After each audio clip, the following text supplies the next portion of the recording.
जटाटवी गलज्जल प्रवाह पावितस्थले कलेवलम्ब्यलम्बितां भुजङ्गतुङ्गमालिकान्तमड्डमड्डमड्डमन्निनादवड्डमर्वयं चकार चण्डताण्डवं तनोतु नः शिवः शिवम्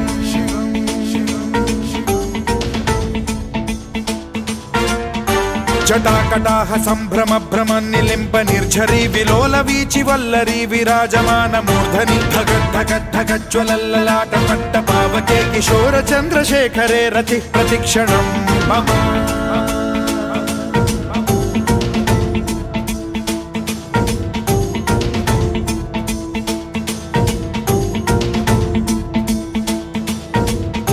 धराधरेन्द्र नन्दिनी विलास बन्धु बन्धुरस्फुरद्दिगन्त सन्तति प्रमोदमान मानसे कृपा कटाक्ष धोरणी निरुद्ध दुर्धरापदि क्वचिद् दिगम्बरे मनो विनोदमेतु वस्तुनि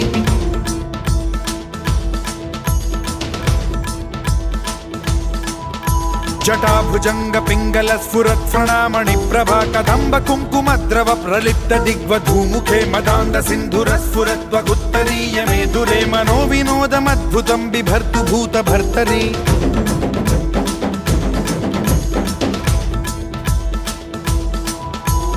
ॐ नमः शिवाय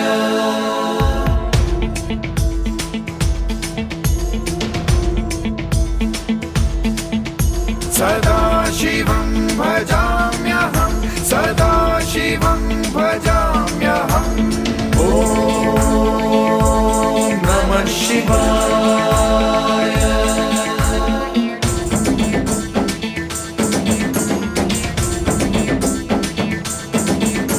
सहस्रलोचन प्रभृत्य शेषलेख शेखर प्रसून धूलि धोरणी विधूसराघ्रि पीठ भुजंगराजमालया निबद्ध जाट जूटक श्रियै चिराय जायतां चकोर बंधु शेखरः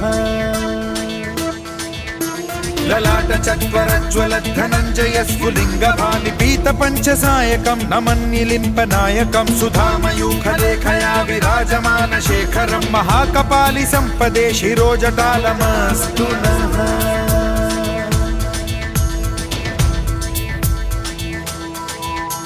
कराल भाल पट्टिका धगद् धगद् धगज्ज्वलद् धनञ्जयाहुतीकृत प्रचण्ड पंचसायके धराधरेन्द्र नन्दिनी कुचाग्र चित्रपत्रक प्रकल्पनैक शिल्पिनी त्रिलोचने रतिर्मम समक्ष मंडरा रही है। इस भयंकर संकट से केवल वही उद्धारकर्ता मुक्ति दिला सकते हैं जो समस्त विश्व के परम संरक्षक हैं। तभी सब महादेव की शरण में जाते हैं और पुकार लगाते हैं, ओम नमो भगवते रुद्राय। और फिर दुष्टा महादेव भक्तों की आश से उतरते हैं, विष को अपनी अंजुलि में भर अपने कंठ में धारण करते हैं।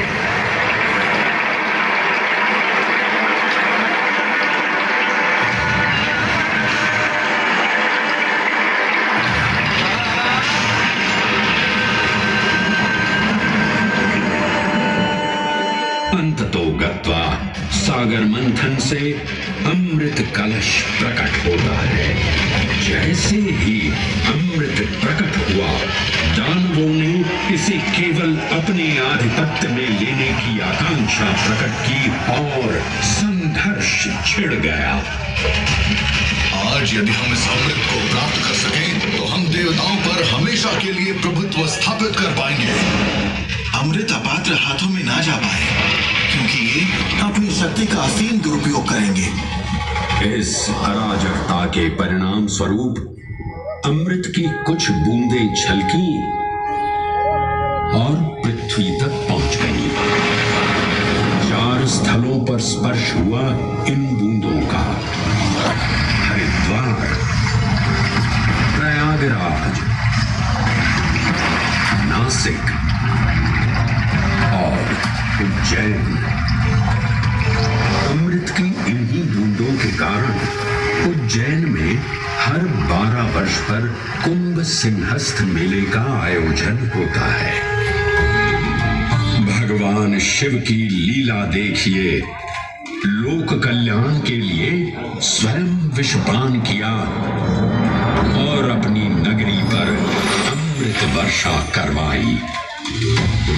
अमृत की पावन बूंदों से अभिसिंचित ये दिव्य उज्जैन भूमि रामायण के पृष्ठों में भी सम्मिलित हुई।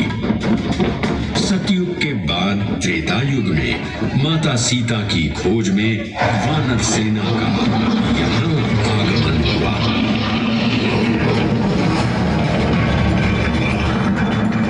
समय की इस यात्रा के माध्यम से अब प्रवेश करते हैं वाल्मीकि रामायण के किष्किंधा कांड में।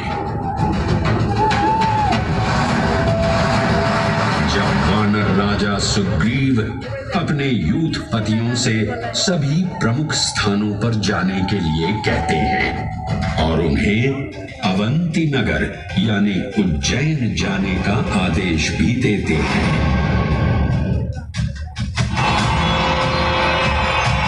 मेखला उत्कल के क्षेत्र, दशर्न के नगर, आब्रवंती, अवंती और विदर्भ के राज्य, साथ ही माहिष्का के आकर्षक राज्य में भी पूरी तरह से खोजना होगा। एक युग भगवान विष्णु के राम अवतार से संपृक्त और अगला युग उन्हीं के एक और दिव्य अवतार से समरस होना, ये अद्वितीय संगम केवल उज्जैन में ही संभव था। परंतु एक क्षण ठहरिए और ध्यान से सुनिए। ये हैं महाकाल के 1008 दिव्य नाम। हाँ, मैंने काल चक्र को परिवर्तित कर दिया है और अब द्वापर युग का शुभारंभ हो चुका है। विस्मय पूर्ण हो जाएंगे ये जानकर कि महाकाल के इन नामों को स्वयं भगवान श्री कृष्ण ने रचकर पिरोया था।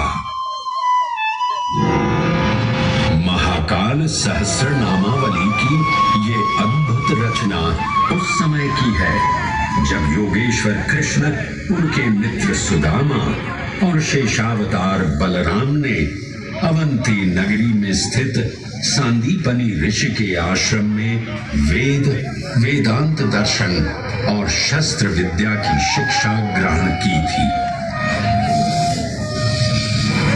कहते हैं कि भगवान श्री कृष्ण को अवंती ने ऐसा मंत्रमुग्ध कर दिया कि यहाँ 64 दिनों तक रुककर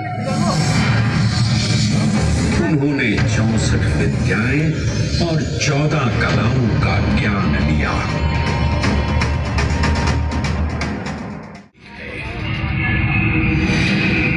उज्जैन, जहां 84 महादेव का आशीर्वाद प्राप्त है।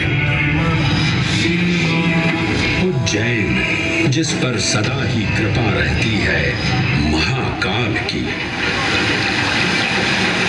यहाँ सतत क्षिप्रा नदी की निर्मल धारा बहती है। डमरू के नाद से जीवन को ऊर्जा मिलती है। घंटियों की झंकार मन को आनंदित करती है